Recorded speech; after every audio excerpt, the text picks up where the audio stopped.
ప్రజాపాలనపై మంత్రులు శ్రీధర్ బాబు, పొన్నం ప్రభాకర్ రివ్యూ ఇస్తున్నారు, మాట్లాడుతున్నారు. లైవ్ లో చూద్దాం. సౌకర్యాలు కల్పించే కార్యక్రమం చేశాం. ప్రతి వార్డుకి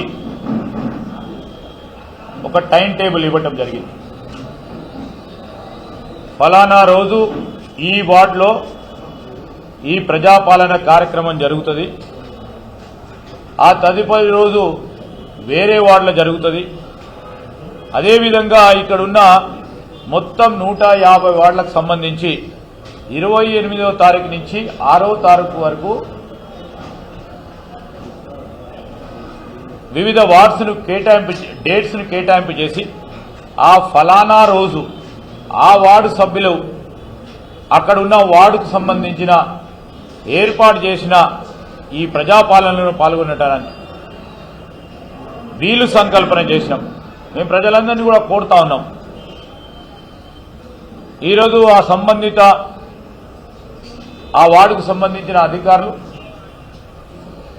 ఆ వార్డులో ఉంటున్న ప్రజానీకానికి తెలియజేయడం జరుగుతుంది.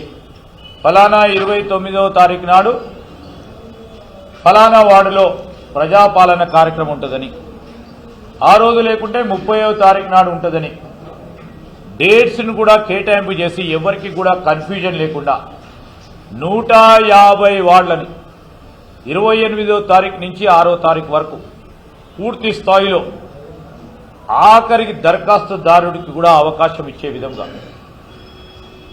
ఎక్కడైనా దరఖాస్తుదారుడు మిస్ అయితే ఆ రోజు 6వ తారీఖు లోపల వారి దరఖాస్తును కూడా తీసుకునే ప్రయత్నం అధికారులు కూడా చేస్తారు. ఆందోళన పడవద్దని మేమందరికీ కూడా తెలియజేస్తా ఉన్నాం.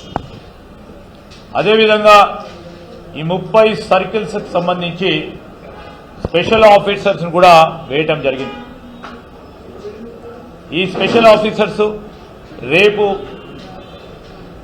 ఆ నియోజకవర్గం ఆ సర్కిల్కి సంబంధించిన గౌరవ శాసనసభ్యులతో, గౌరవ శాసన మండలి సభ్యులతో, అక్కడున్న కార్పొరేటర్ సోదరులతో సోదరమణులతో రేపు మీటింగ్ ఏర్పాటు చేసుకొని అక్కడ ఉన్న టీమ్ లీడర్స్తోని మరి సంప్రదింపులు చేసి గౌరవ ప్రజాప్రతినిధులు ఇచ్చే ఇంకేదైనా సలహా సూచనలు ఇస్తే మరి పాజిటివ్గా యాక్సెప్ట్ చేసి ఈ ప్రజాపాలనని ఈ ప్రోగ్రామ్ని సక్సెస్ఫుల్గా చేయడానికి వారు పూర్తి స్థాయిలో ప్రయత్నం చేయడం జరుగుతుంది.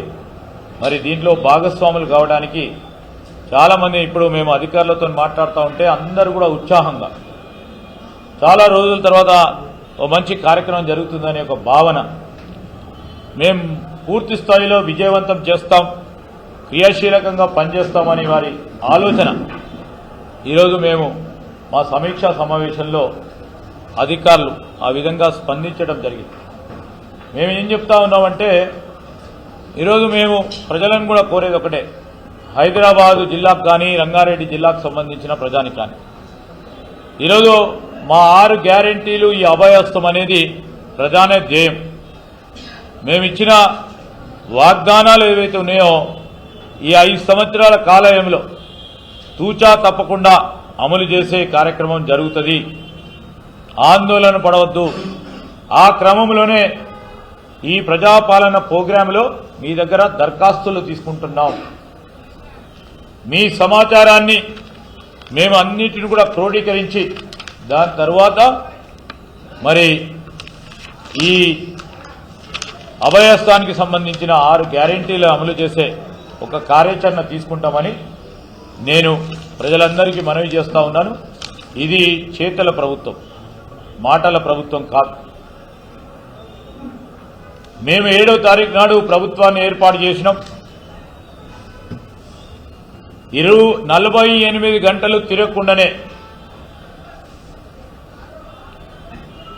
6 గ్యారెంటీలో భాగమైన ఉచిత మహిళా సోదరిమణులకు రవాణా సౌకర్యాన్ని కల్పించి మా మాటను నిలబెట్టే కార్యక్రమం చేయటం ప్రజలందరూ కూడా చూశారు.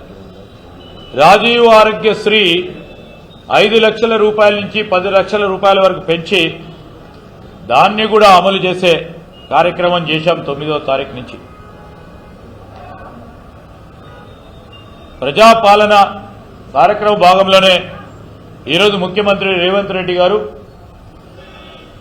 ప్రజాభవన్లో ప్రజా దర్బార్ నిర్వహిస్తూ ప్రజలకు సంబంధించిన సమస్యలను తెలుసుకునే ప్రయత్న భాగంలోనే మీరందరూ కూడా చూసిండ్రు. ఎందుకంటే సిటీకి సంబంధించిన మా పాత్రికేయ మిత్రులు కనుక ఒక్కొక్క రోజు 5,000, 10,000 మంది వచ్చి వారి వారి ఇబ్బందులను ప్రభుత్వానికి తెలియజేసే ప్రయత్నం చేస్తూ ఉన్నారంటే గత 10 సంవత్సరాల నుంచి వారికి ఒక అవుట్లెట్ లేక ఎవరికి చెప్పుకోవాలో తెలియలేని పరిస్థితిలో ఉన్న ప్రజానికానికి ఈరోజు ఒక అవకాశం.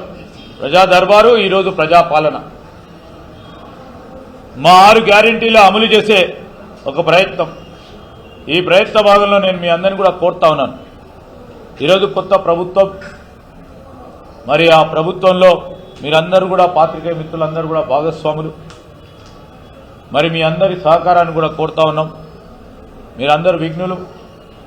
సమాజాన్ని ఇంకో కోణం నుంచి చూస్తూ ప్రజలకు సంబంధించిన సమస్యలను ఏ ప్రభుత్వాలున్నా మీ పెన్ను ద్వారా సమస్య పరిష్కారం చేయాలని ఆలోచన చేసిన వ్యక్తులు కనుక